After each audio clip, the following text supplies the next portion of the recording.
Is Zimbabwe না খেলে যদি ওখানে সে যদি খেলতে পারে সেটা কিন্তু আমাদের জন্য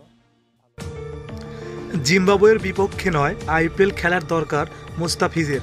সংবাদ সম্মেলনে এসে যা বললেন আকরাম খান।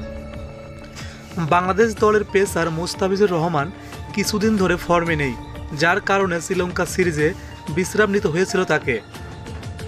কিন্তু চলমান আইপিএলে সেই মুস্তাফিজ আবার জ্বলে উঠেছে চেন্নাইয়ের হয়ে খেলতে গিয়ে। যেন আগের সেই মুস্তাফিজ ফিরে এসেছে বল হাতে। আইপিএলে 5 ম্যাচে নিয়েছেন 10 উইকেট। মুস্তাফিজের এই পারফরমেন্সে খুশি সারা বাংলাদেশের ক্রিকেট ভক্তরা।